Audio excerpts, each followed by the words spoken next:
വീട്ടിലേക്ക് ഒരു അതിഥി എന്ന ചാനലിലേക്ക് ഏവർക്കും സ്വാഗതം കേട്ടോ. കൊക്കോ നന്നായിട്ട് കായ്ക്കാൻ ഇടവിളയായിട്ട് ചെയ്യുന്ന കൊക്കോയാണ്. ഏലമുണ്ട്, കൊക്കോ ഉണ്ട്, ഇതെല്ലാം ഉണ്ട്. അതിനിടയ്ക്ക് എങ്ങനെയാണ് ഈ കൊക്കോ നന്നായിട്ട് കായ്ക്കുന്നതെന്ന് പറഞ്ഞാൽ കൊക്കോ തന്നെ ആദ്യം കാണിച്ചു തരാം കേട്ടോ. കൊക്കോയിൽ ഫലങ്ങളുണ്ടായി കിടക്കുന്നത്, കൊക്കോക്കായ ഉണ്ടായി കിടക്കുന്നത് ഒരല്പം പോലും സ്ഥലമില്ലാതെ ഞങ്ങളൊരു 10 കൊക്കോ എടുത്തിട്ട് ഇങ്ങനെയൊന്ന് പരീക്ഷിച്ച് നോക്കി. 10 കൊക്കോ എടുത്ത് ഇങ്ങനെയൊന്ന് പരീക്ഷിച്ച് നോക്കിയപ്പോൾ നല്ല കായ്ഫലം ഉണ്ടാകുന്നുണ്ട്. ഈ കൊക്കോയ്ക്ക് നല്ല കായ്ഫലമാണ്. പിന്നെ മറ്റുള്ള കൊക്കോയേക്കാളും ഒക്കെ കായ്ഫലം കൂടുതലായിട്ടും ഈ കൊക്കോയിൽ ഉണ്ടാകുന്നുണ്ട്. അതൊക്കെ നമ്മൾ പറിച്ച് കഴിഞ്ഞിട്ട് അതിൻ്റെ അകത്തെ കൊക്കോ എടുക്കുമല്ലോ. ആ കൊക്കോ എടുത്തതിന് ശേഷം നമ്മൾ ആ തൊണ്ട് കളയുമല്ലേ. ആ തൊണ്ട് കളയാതെ നമ്മൾ ആ കൊക്കോയുടെ ഒരല്പം അകലെയായിട്ട് കൂട്ടിയിട്ടാൽ മതി. ആ തൊണ്ട് കളയരുത്. തൊണ്ട് കളയാതെ കൊക്കോയുടെ അല്പം അകലെയായിട്ട് ആ തൊണ്ട് കൂട്ടിയിടണം. തൊണ്ട് കൂട്ടിയിട്ടിട്ട് നമ്മൾ കുറച്ച് മണ്ണും കൂടി അതിൻ്റെ മുകളിലേക്ക് വെട്ടിയിടണേ. തൊണ്ട് കൂട്ടിയിട്ടിട്ട് കുറച്ച് മണ്ണും കൂടി അതിൻ്റെ മുകളിലേക്ക് വെട്ടിയിട്ടാൽ മാത്രം മതി.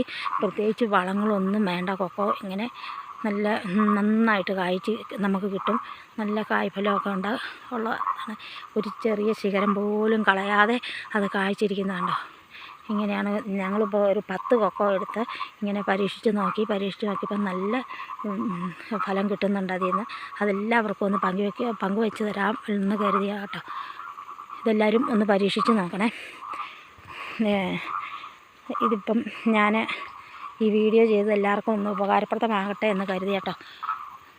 അതുകൊണ്ട് ഇതുപോലെ എല്ലാവരും ഒന്ന് ചെയ്ത് നോക്കണേ. നമുക്ക് ഒത്തിരി ബുദ്ധിമുട്ടൊന്നും ഇല്ലതാനും നമ്മുടെ കൊക്കോയെ നന്നായിട്ട് കായ്ക്കുകയും ചെയ്യും. ആ വേസ്റ്റായി പോകുന്ന ആ തൊണ്ട് നമ്മൾ വേസ്റ്റായി പോകുന്ന കൊതുകൊക്കെ പിടിച്ച് കിടക്കും. ഒരുപാട് കൊതുകൊക്കെ ഉണ്ടാകും. ആ തൊണ്ട് തന്നെ അതിൻ്റെ ഒരല്പം അകലെയായിട്ട് മാറ്റി കുഴിച്ചിട്ടാൽ മതി.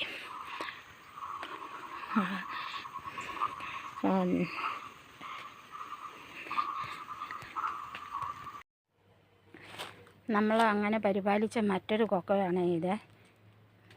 നമ്മൾ 10 കൊക്കോ എടുത്ത് ഇങ്ങനെ നോക്കി അങ്ങനെ നമ്മൾ പരിപാലിച്ചതിൽ മറ്റൊരു കൊക്കോയാണ് ഇത്. ഇത്രയും നന്നായിട്ട് ഇത് കായ്ക്കുന്നതാണ്. ഒരു സംശയം വേണ്ട കേട്ടോ, നന്നായിട്ട് കായ്ക്കും. നമ്മൾ പല കൊക്കോയും ഇങ്ങനെ നോക്കിയിട്ടുണ്ട്.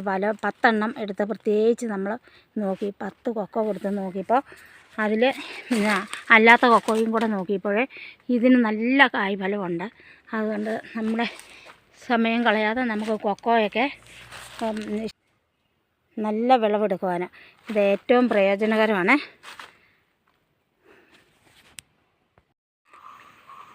ഈ വീഡിയോ എല്ലാവരും ഒന്ന് സബ്സ്ക്രൈബ് ചെയ്യണം, ലൈക്ക് ചെയ്യണം, ഷെയർ ചെയ്യണം. എല്ലാവർക്കും വളരെ പ്രയോജനമുള്ളൊരു കാര്യമാണ്. കൃഷിക്കാർക്ക് അടുത്ത വീഡിയോയുമായി കാണുന്നത് വരെ ബൈ.